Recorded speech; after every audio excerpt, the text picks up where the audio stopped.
quero louvar a Deus pela vida do meu líder, o pastor Marcos, que esteve indo lá na minha casa, lá, pelo que eu estava debilitado ali, ia sempre, saía da faculdade, ia para lá. Então eu estimo um carinho especial pela vida deste homem, cuidou do seu discípulo, é o papel de todo líder, e ele fez jus ao papel de líder dele. Chegava, estava lá, sentava, colocava a perna para cima, inchando, doendo, mas ele estava lá orando. Muito obrigado, professor. Em nome de Jesus. Pastora Sandra, todos os irmãos que estiverem ali no médico, no hospital. Eu vi uma frase nesse período, eu passei por várias experiências. Eu vi uma frase que nós reconhecemos amigos daquele que nos visita no hospital. Não fique constrangido quem não foi, mas quando eu vi essa frase aí, eu falei, eu louvi a Deus pela vida de cada um que foi lá. Israel, Anderson, Dudu, enfim, alguns não puderam ir, amém. Mas não fique constrangido quem não pôde, mas eu li essa frase assim, eu louvi a Deus por cada um que esteve ali no hospital. Passei momentos difíceis ali, porque eu tive que retornar. Tinha a previsão de fazer a abordagem novamente na cirurgia. Um negão desse tamanho chorou, chorei mesmo de medo de abrir de novo, enfim. Mas eu louvo a Deus também pela vida da minha esposa, que sempre esteve do meu lado ali. Deixou de vir no casamento da Lisandro Rosa para estar ali comigo, sofrendo comigo, chorando comigo. Por isso que eu a amo. Meu Deus. Aleluia. É coisa linda. Amor? Aleluia. Obrigado a cada irmão que esteve orando. Você não pôde ir, mas esteve orando. Também teve um papel fundamental na minha vida também. Sábado, fui internado na sexta-feira, retornei e estava ali aflito, desesperado. Pastora Sandra, que Deus abençoe sua vida, mandou uma palavra pela minha esposa ali. Eu falo para o Alex não desesperar. Quando eu ouvi aquilo ali, eu me tranquilizei mais ainda. Foi necessário ouvir aquilo ali, porque eu estava desesperado mesmo. Eu falei, Deus, porque o Senhor me trouxe aqui novamente para este lugar. O Senhor poderia me evitar de vir para cá de novo, ainda mais ter que fazer abordagem, a perna sangrando ali, terrível. Mas Deus me confirmou depois o porquê de tudo. Outro dia eu conto o porquê de Deus me ter levado lá novamente. Vou trazer as pessoas que eu conheci lá, aqui na igreja. O Anderson conheceu ele, um homem de Deus ali que está com sede da palavra. A família dele ali, toda desestruturada. Deus usou a minha vida, enfim, Deus tem um propósito para tudo isso. Amém? Obrigado mesmo por cada oração dos irmãos que fizeram por mim, que esteve aí orando, intercedendo. Até um rapaz do meu serviço, a moça falou para mim, Alex, você nem imagina quem orou por você. Eu falei, quem? O Edgar. O cara, sei lá se é ateu, se é católico, se é o que é. Ele, quando soube que eu fui internado novamente, ele ficou desesperado, chorando. E ligou de madrugada para a Letícia e falou assim, o Alex vai sair do hospital, porque eu rezei aqui, orei, sei lá o que ele fez. Então, você vê que é bênção. Nós reconhecemos as pessoas que estimam um carinho especial por nós. Muito obrigado mesmo, Igreja de Cristo Jesus. Eu amo todos vocês em nome de Jesus. Eu vou parar, senão eu vou chorar. Amém, igreja? Abra a tua Bíblia em Atos capítulo 12, versículo 5. Enquanto os irmãos abrem a palavra do Senhor, quero dizer para o pessoal que veio da casa de paz aqui, faz assim, irmão Anderson. Irmão Anderson, vocês viram ele cantando aqui. Ele está aqui hoje porque começou uma casa de paz na casa dele. Ele absorveu, comeu, enfim, abraçou ele, a sua esposa, a sua família. E por isso que hoje ele está aqui como ministro do Evangelho. Amém? E isso não tem 10, 20 anos, isso tem pouco tempo. Então o que Deus fez na vida deste homem pode fazer na vida deste povo que foi ministrado à casa de paz. Se vocês creem, dizem amém. Tome posse sobre a sua vida em nome de Jesus. Daqui a pouco vocês estarão aqui pregando, ministrando, cantando em nome de Jesus. Eu não canto, mas eu discipulei um varão que canta. Então, é mesmo. Você quer que eu já queira que eu cante? Não, deixa quieto, né? Atos capítulo 12, versículo 5. Aleluia, glórias a Deus. Quem achou, diga amém. Pedro, pois, estava guardado na prisão, mas a igreja orava com insistência a Deus por ele. Amém, igreja? Repita comigo. Pedro, pois, estava guardado na prisão, Mas a igreja. Mas a igreja. Diga, eu sou a igreja. Orava com insistência a Deus por ele. Feche teus olhos em nome de Jesus. Soberano e eterno Deus, quero te louvar, ó Deus, por essa oportunidade concedida pelo Senhor de estar mais uma vez aqui no púlpito do Senhor, Pai. Sabemos, meu Deus, que é uma grande responsabilidade, ó Deus, de estar ministrando para vidas, ó Deus. É uma grande responsabilidade de ser, meu Deus, o porta-voz do Senhor. Ser, meu Deus, o canal do Senhor, meu Deus, o profeta do Senhor, para falar com a tua igreja, meu Deus. Muito obrigado, Senhor, por essa confiança, meu Deus, concedida pelo Senhor sobre a minha vida. Quero estar te louvando e exaltando o Senhor, meu Deus, constantemente, pois o Senhor é digno e merecedor de toda a honra e toda a glória. Meu Deus, fale conosco nesta noite, através da tua palavra, que esta palavra possa adentrar em corações aqui, ó Deus, que essa tua palavra possa trazer um refrigério, trazer a bênção para cada um, em nome do Senhor. É isso que eu te peço e te agradeço, em nome do Senhor Jesus Cristo, e toda a igreja diga amém. Queridos, queria louvar também pela geração Obed-Edom, cada discípulo que está aqui, a geração Abigail também. Nós praticamente estamos juntos, cada um vai semar, depois se junta tudo no misterinho ali, tem coxinha, tem pão, presunto e queijo, é mistério. Então por isso que eu voltei correndo para lá, porque eu não posso deixar de ir lá, os mistérios que tem lá.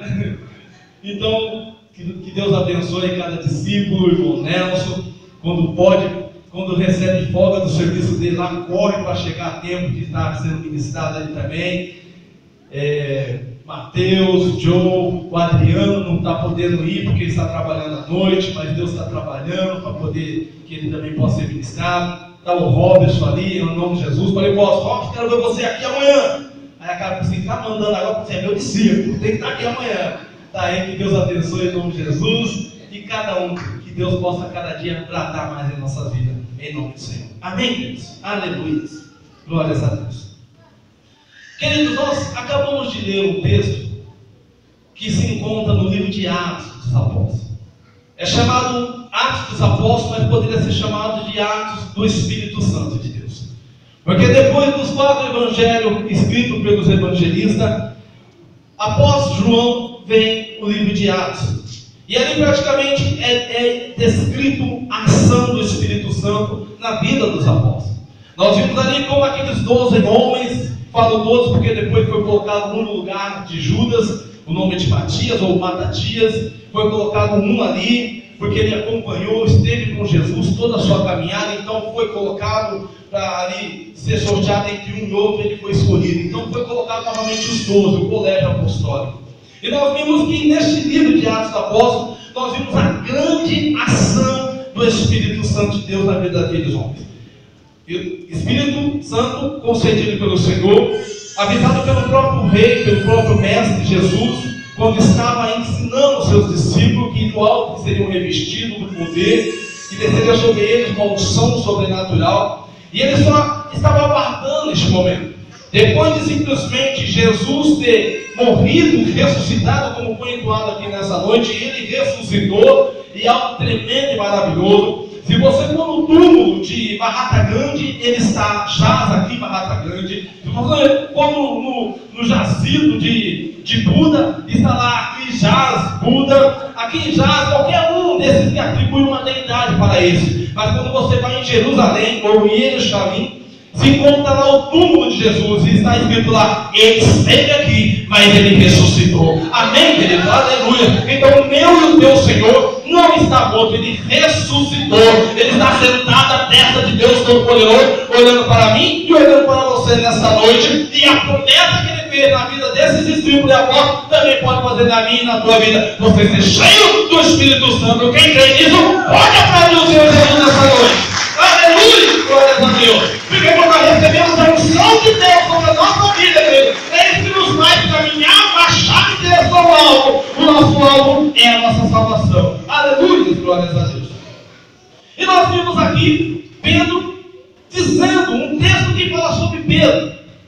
Pedro simplesmente foi chamado um dos apóstolos de Jesus e era um dos amados da Bíblia, amado do Senhor. Isso diz a Bíblia. Não que Deus tenha acepção de pessoa, mas ele estava bem próximo de Jesus. Onde Jesus estava, lá estava Pedro. Estava tão próximo que muitas vezes até chegou a ser equivocado na sua fala, equivocado na forma dele se expressar para Jesus. Porque simplesmente quando Jesus disse que ele seria entregue para os principais, ele falou que não deixaria, mas morreria no lugar de Jesus. Então muitas vezes ele foi até equivocado demais. Mas depois que simplesmente Jesus morreu, ressuscitou e foi levado ao céu, Pedro estava contemplando aquela ascensão. Pedro estava olhando para o céu, onde aqueles dois varões falaram assim: o que olhais para o céu? Este varão que está indo, vocês virão ele retornar. E ele foi envolvido pelo céu. E aqueles homens voltaram para Jerusalém, como o próprio predito pelo Senhor, e passaram praticamente 40 dias, querido, orando, 40 dias intercedendo, 40 dias buscando a Deus. Ali foram em torno de 500 pessoas que viram essa ressurreição de Jesus. Certamente esses 500 homens voltaram para Jerusalém, orar a Deus, buscar esse poder que viria do alto sobre ele. Mas ali passa-se um dia, passa-se uma semana, passa-se um mês, e nada de um poder do alto vir sobre ele. Daqueles 500 homens que chegaram a orar a Deus, ficava apenas 120 naquele cenáculo. E exatamente ao final da festa do Pentecoste, a Bíblia descreve que foi descido do céu um vento fortemente veemente, e foi cheio todos aqueles que estavam naquele cenáculo, e todos foram cheios do Espírito Santo de Deus. Pedro estava no meio dele, foi cheio do Espírito Santo. O povo zombava, escarnecia. Pedro se levantou e falou assim: que vocês estão zombando? Este povo não está dentro, mas estão cheios do Espírito Santo. E pregou um sermão ali, querido, um sermão impactante, onde 3.000 almas se converteram no Senhor aquele dia. Se você quer essa unção deste Deus que pode vir sobre a tua vida, e você levantar como um pregador da palavra de Deus, se expresse nessa noite ao Senhor.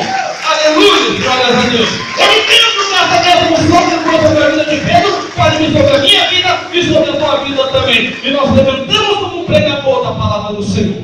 Aleluia. Este mesmo Pedro, querido, pregou a palavra, se juntou com os outros discípulos, e houve uma grande perseguição da igreja primitiva.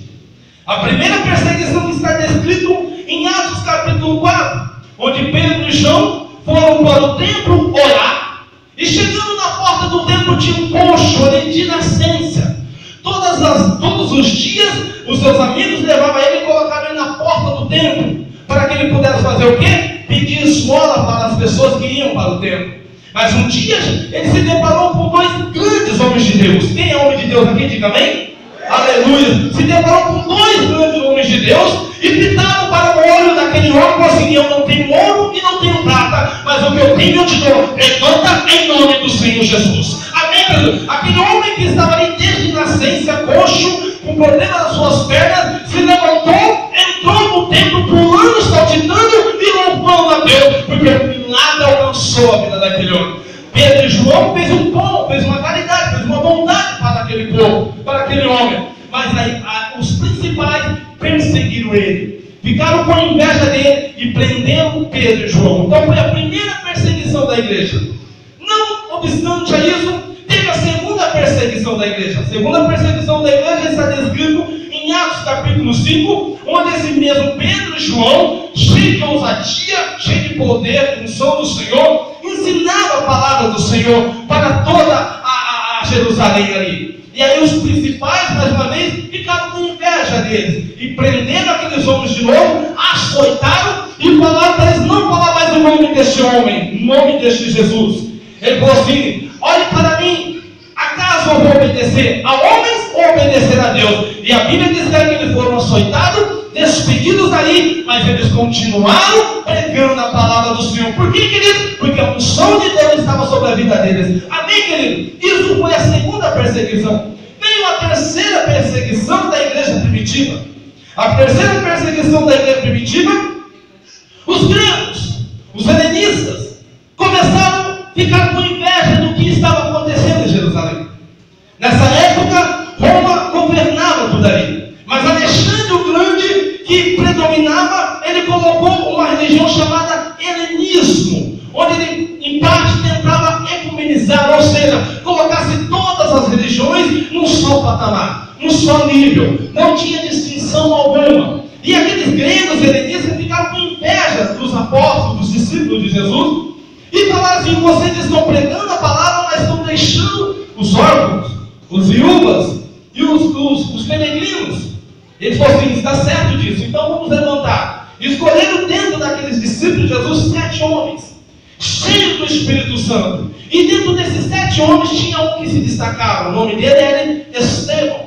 Estevão começou a ser usado com unção e autoridade, com poder do Senhor, pregando com ousadia, e simplesmente esses principais invejaram a unção de Deus na vida dele. Simplesmente chegaram e levantaram um falso testemunho contra este homem, dizendo que ele estava blasfemando e profanando o templo, a palavra, a lei de Moisés. E aquele homem continuou isso, mas trouxe mais uma vez um sermão para aquele povo, dizendo que ele não estava profanando, mas quem era o culpado de tudo aquilo eram eles, porque eles tinham crucificado a Jesus e matado a Jesus. Aqueles homens se iraram, indignaram, se encolerizaram de uma tal forma que viam na expressão do rosto dele. Eles pegaram pedra, tiraram Estevão para fora da cidade, porque não podia apedrejar em Jerusalém, e apedrejaram todo aquele homem. No tempo da sua vida, no tempo dos seus últimos respiros, ele olhou para o céu e viu o céu aberto, querido. Meu Deus, é efeito especial isso aí. E viu o céu aberto, querido, e viu uma escada que ia da terra até o céu, anjos de Deus subindo e descendo, aleluia. E ele contemplou assim: Pai, perdoa eles, porque eles não sabem o que ele faz. E expirou, entregou o seu espírito. Isso foi a terceira perseguição da igreja, ou seja, inveja contra a palavra do Senhor. Pedro se encontra em Atos capítulo 15, que vai na 4ª perseguição da igreja. Nessa 4ª perseguição da igreja, eles invejaram não de Pedro, não de João, mas do corpo de Cristo. E quem é o corpo de Cristo? A igreja. Diga: eu sou a igreja. Eles invejaram o corpo, a igreja de Cristo. Como eles estavam num só propósito, numa só fé. Deus ia acrescentando as pessoas a serem salvas a cada dia, querido. Nessa época ele já tinha mais de 5.000 convertidos em Jerusalém. Um que praticamente era perseguido, um praticamente que simplesmente não dava muita atenção para ele, Jesus. De repente, através de Jesus, mais de 5.000 almas já haviam se convertido em Jerusalém. Lembrando vocês que eram judeus, não eram pessoas de fora, gentios, mas eram judeus convertidos ao cristianismo. Hoje esses judeus é chamado de judeus messiânicos. Existem os judeus ortodoxos que rejeitam a Jesus, não acreditam que esse Jesus que veio é o Messias, o que iriam salvar ele. Então eles ainda rejeitam isso, mas existem os judeus messiânicos que receberam esse Jesus e aceitaram Jesus na vida dele. Então mais de 5.000 almas judeus convertidos em Jerusalém. Mas simplesmente Pedro, Herodes, que era primo, neto do Herodes. Herodes não é nome de um rei, mas é dado um cargo, um ofício. Levantou-se contra a igreja primitiva. A Bíblia descreve em Atos capítulo 15 que ele simplesmente já havia matado Tiago à espada. Aliás, Atos capítulo 12. Havia matado Tiago à espada. E a morte por espada, querido, era uma morte terrível. Era uma morte que havia rancor na vida das pessoas. Era expulso de toda a Jerusalém. Aqueles homens eram mortos à espada, se decapitados, se transpassados. Nós não sabemos, mas era uma das piores mortes que tinha depois da morte de cruz. Já tinham matado Tiago, irmão de Jesus. E simplesmente Herodes mandou prender Pedro, para que depois da festa dos pães asmos, pudesse matar Pedro também. E a Bíblia descreve que Pedro estava preso num calabouço, numa cela, com 16 soldados guardando ele. Dentro desses 16 soldados, querido, havia 2 dentro 4 dentro da cela, 2 estavam presos com ele, ou seja, ele estava preso com 2 soldados, e tinha 2 guardando dentro da cela, e os outros 12 estavam distribuídos nos departamentos até chegar à porta principal de saída. E a Bíblia descreve que a igreja orava em prol de Pedro. Olha só a função, a importância da igreja orar em prol dos irmãos. Olhe para o irmão que está do seu lado agora. Quantas vezes você tem orado por ele?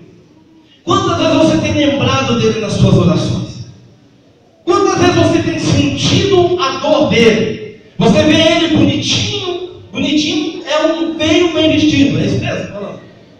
Você vê ele bem bonitinho, alinhadinho, cheiroso, sapato brilhando, mas você não sabe como que ele passa, o que ele está passando. E simplesmente, quantas vezes você tem orado pelo irmão que está do seu lado? Nós vimos aqui o papel da igreja. Prenderam Tiago, já haviam matado Tiago. E estava preso Pedro, tido como um dos fundamentores da igreja de Cristo, tido como, vamos dizer, o pai da igreja, porque ali ele se levantou com São Deus, o primeiro sermão. Não que a igreja seria ele, mas ele seria um dos pais, o fundamentor da igreja. Através dele que a igreja expandiu, querido, aleluias, glórias a Deus. E a igreja orava por Pedro. E aí, enquanto ele estava preso ali, a Bíblia descreve que ele estava dormindo, querido. Olha só, preso para ser morto no outro dia e dormindo. O que traz isso, querido? O que traz isso é a fé, a confiança no Deus no qual ele serve. Ele sabia que se ele tivesse que morrer no outro dia, ele estava morrendo por uma boa causa, estava morrendo no Senhor. Aleluia, glórias a Deus. Mas se não fosse da vontade de Deus, a morte não alcançaria ele, porque ele estava bem tranquilo, dormindo. Talvez um desesperado que não confia muito no Senhor, estava chorando, desesperado, tentando, pedindo clemência, misericórdia, mas ele estava confiante no Senhor e dormia tranquilo na presença de Deus. Aleluia, glórias a Deus. E a Bíblia descreve que daqui a pouco chegou um anjo.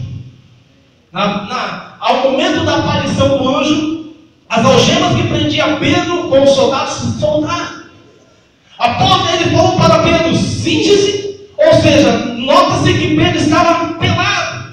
Entende que ele estava pelado porque ele foi açoitado, querido. Cinge-te, amarra suas alpacas, põe a sua capa e vamos. E ali, quando ele fez tudo isso, simplesmente as portas vão se abrindo. As portas, 1, 2, 3, e a porta principal que dava acesso à rua. E quando simplesmente ele estava liberto e solto, o anjo se despediu e foi embora. E Pedro foi livre na presença de Deus, louvando e adorando ao Senhor. Isso demonstra confiança, fé naquele Deus no qual você serve e que Pedro servia. Ei, querido, nesta noite, não fique tranquilo, não fique desesperado. Não entre em desespero, confie em Deus e Deus entrará com providência na sua causa. Se você crê, pode aplaudir esse Deus. Aleluia, glória a Deus. Esse é o nosso Deus, que desbarata o exército inimigo, que simplesmente abre mar para o povo de Deus passar aos pés de chuva, que para tomar para dar a vitória para o teu povo. Este é o Deus que eu sirvo, este é o Deus que você serve. Um Deus que pode muito mais do que nós pedimos ou pensamos. Aleluia, glórias a Deus. Pedro simplesmente chegou na casa de Maria, onde estavam os irmãos congregados, os irmãos juntos, orando. Ele bateu na porta, simplesmente veio uma jovem chamada Rode, que significa rosa, e quando viu Pedro ali, você correu para trás, desesperada, abismada, boquiaberta. Eu vi Pedro, para de brincadeira, menina. Não era Pedro, era o seu anjo. Isso, querido, não dá base para as pessoas acreditarem em anjo. Isso simplesmente era algo que acontecia na época. As pessoas acreditavam que tinha anjo da guarda, que o anjo protetor. Não, o anjo, ele simplesmente está abaixo do nosso Senhor, e muito abaixo do nosso Deus. O anjo só pode agir quando Deus espanta. Se o anjo aparecer aqui nesta noite, ele pode ser simplesmente louvado? Não, ele simplesmente está dando uma resposta para mim e para você. Se nesta noite Deus liberar duas peças, uma é minha, de quem é a outra aqui nesta noite? Não posso, porque Deus enviará um anjo para trazer a minha tua resposta em nome do Senhor Jesus. E aí simplesmente quando abrir a porta, Pedro entrou e mandou-se calar. Mandou-se calar porque a casa de Maria era próximo de onde ele estava preso. E ali ele testificou, testemunhou o que Deus fez na vida dele. Olha só que bênção, pastor. Como Deus libertou ele. Talvez Pedro não sabia, mas estava confiante que a igreja orava. Mas quando ele chegou na casa de Maria, ele se encontrou com várias pessoas ali juntas.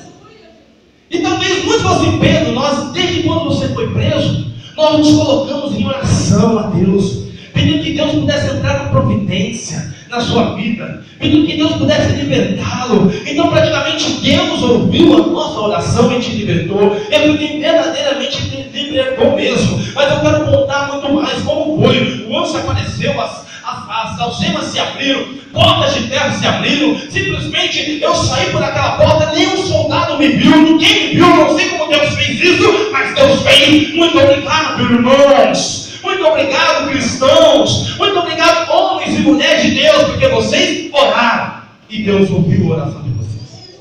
Aleluia, glória a Deus. Bendito seja o Senhor. O tema da minha ministração nesta noite é oração.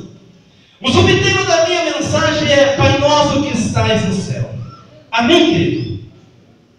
Eu estou falando que o Theo está de fogo. Nós estamos num ano de reforma.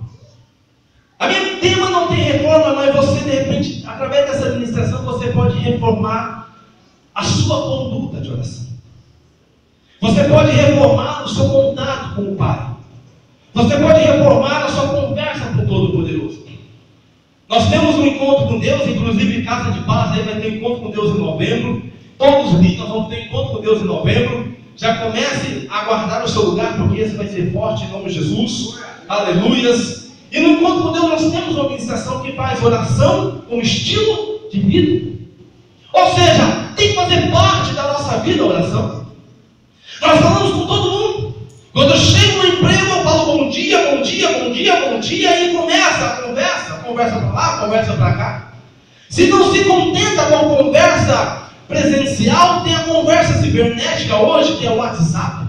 É um assobio para lá, muda até os sons hoje, não é mais somente assobio, mas outros sons. E de repente você para de mexer no WhatsApp, quando você vai ver, tem mais de 100 anotações lá, uma coisa extraordinária, cheia de unção e autoridade lá. E só conversa de boa, WhatsApp, Facebook e muitos outros meios, querido, tem para se conversa.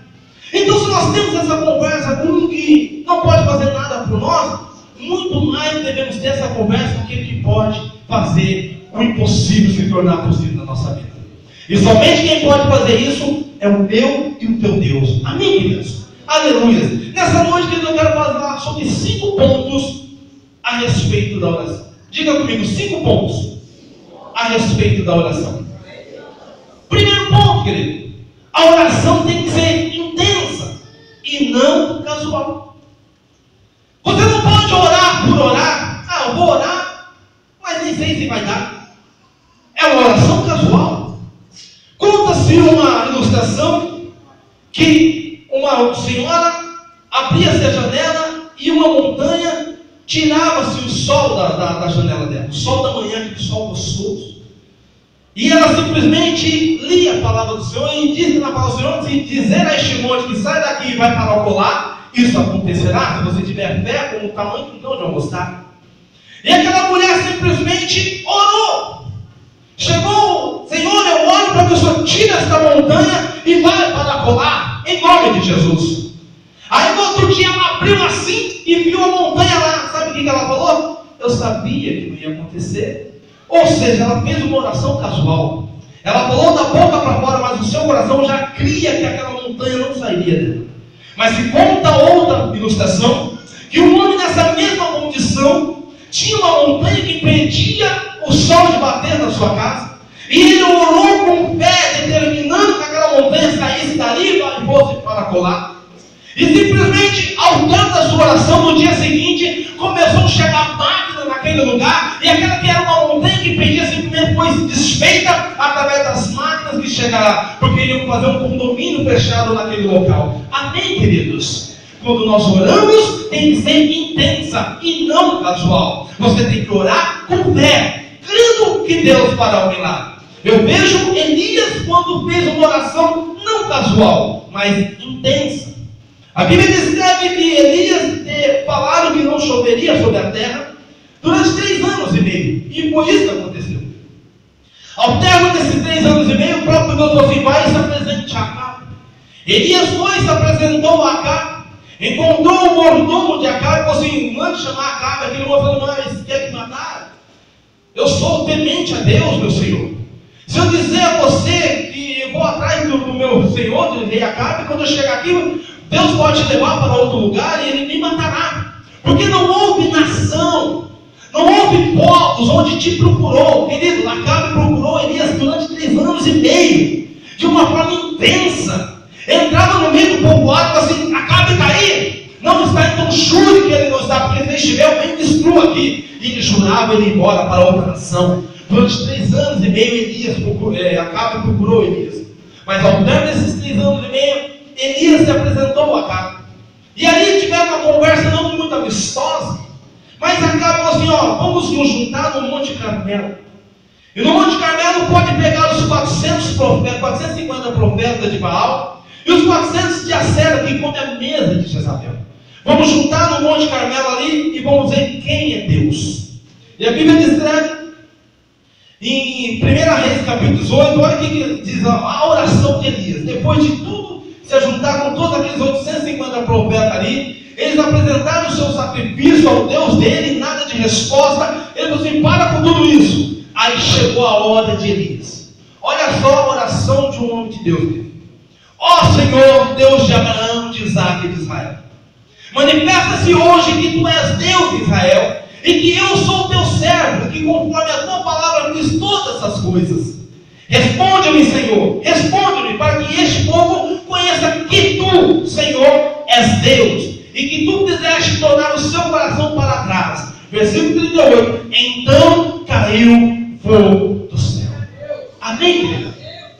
Poucas palavras. Ele não precisou se açoitar, ele não precisou se cortar, apresentar sangue aos seus deuses, Baal ou não. Ele apenas orou ao Deus de Abraão, mas Abraão é morto. Mas para Deus, Abraão está vivo. Ao Deus de Isaac e Deus de Israel. Ao Deus meu e ao Deus seu. E segundo a tua palavra, o que diz a palavra do Senhor, ele se colocou como servo de Deus, assim como eu e você é. Desceu o fogo do céu e consumiu todo o holocausto. Aleluia. Queridos, o que me chama a atenção, o que Elias precisava naquele momento era o quê? Fogo. Eu não precisava que Deus viesse, mas ele precisava de fogo. E assim o que ele precisou, Deus agiu. Amém, querido? Eu te pergunto nessa noite, o que você precisa? O que você está precisando na sua vida? O que você está precisando no seu ministério? O que você está precisando na sua vida espiritual? O que você está precisando na sua área conjugal, financeira, profissional? Eu te faço essa pergunta que do próprio Deus te faz: o que queres que eu te faça? Aleluia! O que você precisa?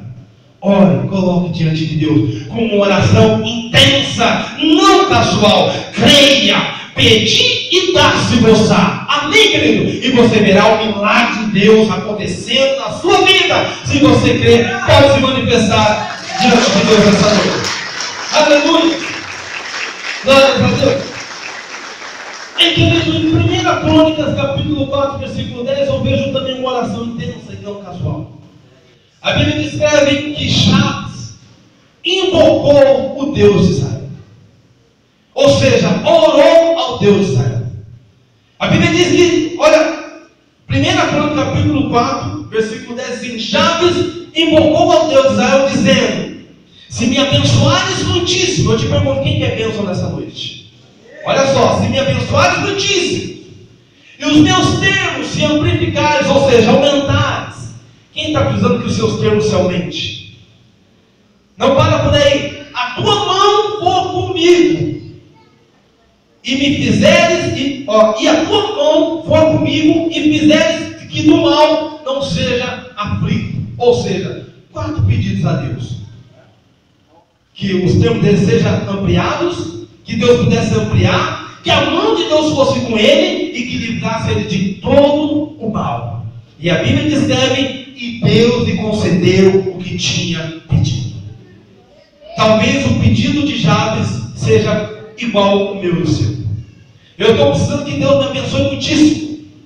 Eu estou precisando que os meus termos sejam aumentados, que haja promoção no meu emprego, que haja aumento no meu salário, que eu possa comprar ou fazer uma casa grande, ter um terreno maior. Eu estou precisando fazer um investimento. Eu preciso que a mão de Deus esteja me guiando para os caminhos que eu esteja, e que as mãos de Deus possam me livrar de todo mal. Eu precisando disso, eu tenho que pedir ao Deus de Israel, que é o meu Deus e o teu Deus, é o Deus do Brasil também. Amém, querido? E segundo a palavra do Senhor, e Deus concedeu tudo que Jabes pediu. Ei, querido, eu quero dizer nessa noite que Deus concedeu tudo que o meu irmão Tênis pediu. E Deus concedeu tudo que o meu irmão Robson pediu. E Deus concedeu tudo que o irmão Cicano, Fulano, cada um pediu aqui nessa noite. Mas para isso você tem que orar ao Deus de Israel com uma oração intensa e não casual. Amém, querido? Entenda nessa noite, é o primeiro ponto que você tem que ter diante do Senhor. Uma oração intensa, ou seja, uma oração com fé, e não simplesmente uma oração casual, sem muita intenção. Vou orar porque eu sou um crente. Vou orar porque eu tenho Deus. Olha como fala, eu tenho Deus. Eu vou orar porque eu vou na igreja me incentivar a orar. Ei, querido, depois dessa administração, querido, é inadmissível você fazer uma oração casual. É imperdoável diante de Deus você fazer uma oração casual. O que é uma oração casual? É orar, mas no seu coração crer que não vai acontecer. Diga misericórdia. Ei, querido, coloque diante de Deus os seus pedidos. Apresente diante de Deus a sua oração. E você vai ver o milagre de Deus acontecer na sua vida. Segundo ponto, querido, a oração tem que ser contínua. O verbo aplicado aqui, querido, de contínua, é atividade contínua, ou seja, que não para. De uma forma intensa, contínua, que não para de forma nenhuma. Nós vimos Daniel fazendo essa oração. Daniel se colocou diante de Deus durante 21 dias. Ele poderia orar um dia, 2 dias, 3 dias e parar de orar, como é o costume de muitos crentes. Diga misericórdia. Tem uma causa, ora um dia, 2 dias, acorda de madrugada, daqui a pouco não acorda mais, perdi o horário, o celular descarregou, enfim.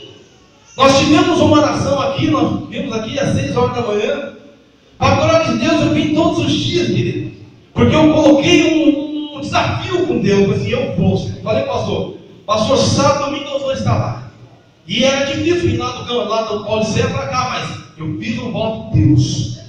Porque nós estávamos neste propósito. Na oração da madrugada, teve um período que eu coloquei em oração durante 3 meses pela vida dos meus irmãos. Você pode perguntar, pastor, cadê seus irmãos? Continuam no mundo, mas a minha parte com Deus eu fiz. E se eu fiz um desafio com Deus, eu cumpri o meu desafio com Deus. Amém, querido? Tem que ser uma oração contínua, querido. E não simplesmente de ponto e mais ponto, diga misericórdia. Daniel orou 21 dias. E o interessante é que Daniel orava 3 vezes ao dia. De manhã, meio-dia, à tarde ou à noite.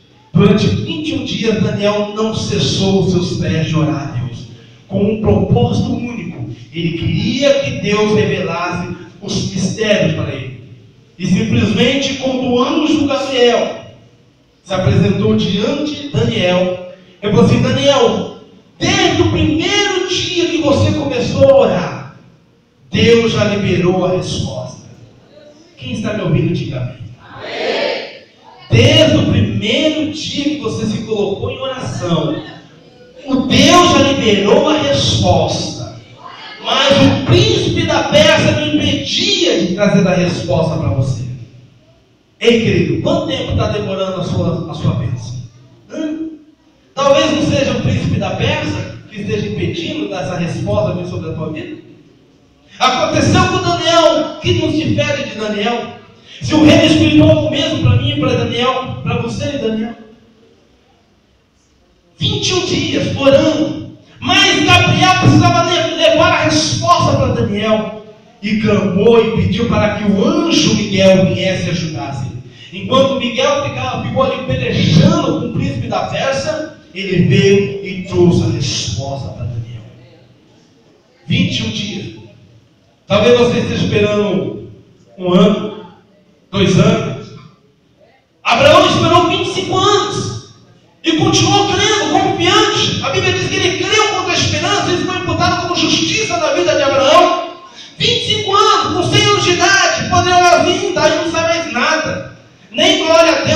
aleluia, mas saiu sim, saiu um filho que significa riso, trouxe alegria para Abraão. Isaac veio a Abraão tendo 100 anos de idade, porque Deus havia feito a promessa, querido.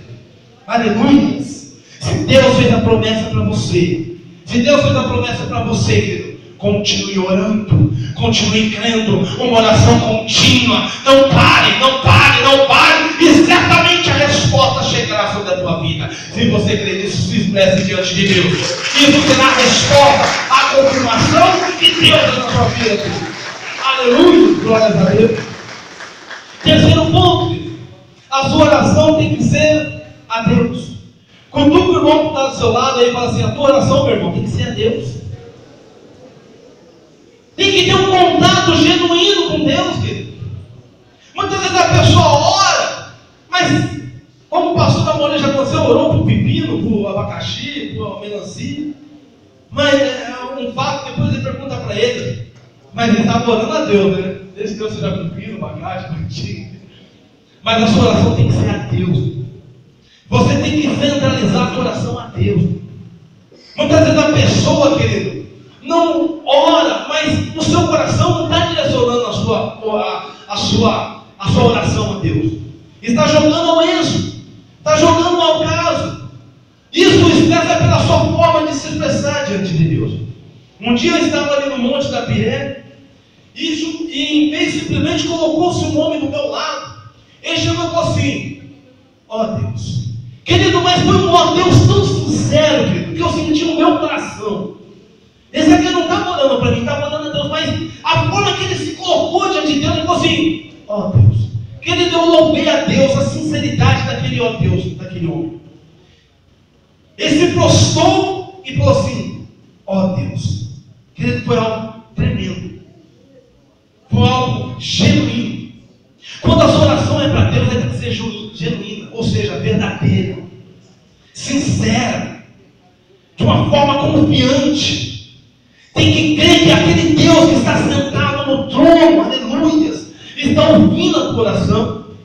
E muitas vezes você tem certeza disso através da palavra do Senhor. Se você já leu em Apocalipse, vê que diante do Senhor tem incensário, com a oração de todos os santos. Ou seja, a tua oração chega diante de Deus com um aroma agradável e suave. Aleluia, glórias a Deus. Quando você se coloca diante de Deus de uma forma genuína, verdadeira, Deus, eu acredito, constitui aqui, Deus assim, parem anciões, querubins, serafins, que agora o meu céu lá na terra ora. Eu preciso ouvir a tua oração.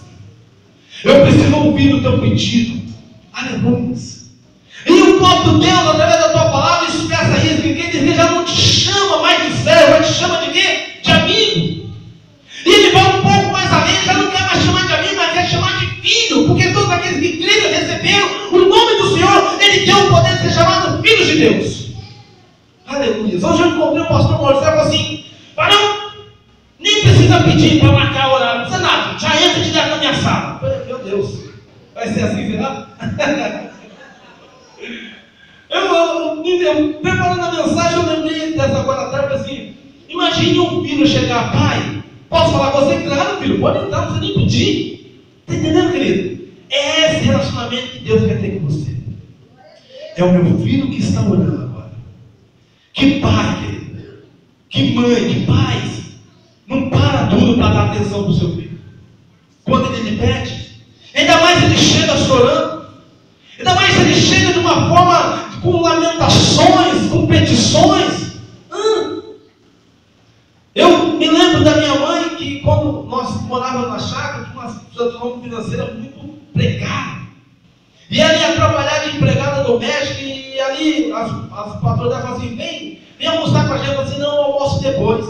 E simplesmente ela pegava, almoçava depois para pegar o bife, guardar para levar para os filhos, que em casa não tinham o que comer. Nós comíamos, a nossa comida de domingo era fubá, com feijão gandu. Esse era o nosso prato de domingo. Os outros dias era banana verde cozida. E minha mãe trabalhando, ela falou assim, é inadmissível eu comendo bife aqui, arroz, feijão, e os meus filhos comendo banana verde em casa.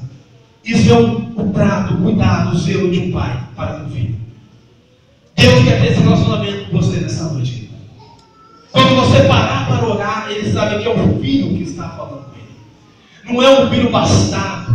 Não é um filho rebelde, não é um filho desobediente, mas um filho que obedece. Um filho que ama Ele e mostra o seu amor obedecendo a tua palavra. Um filho que tem um relacionamento genuíno com Ele. Quando as tuas orações forem feitas, ore a Deus.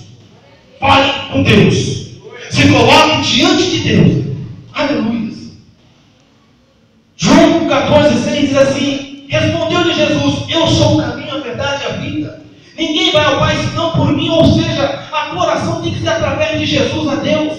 Você não tem como ter acesso a Deus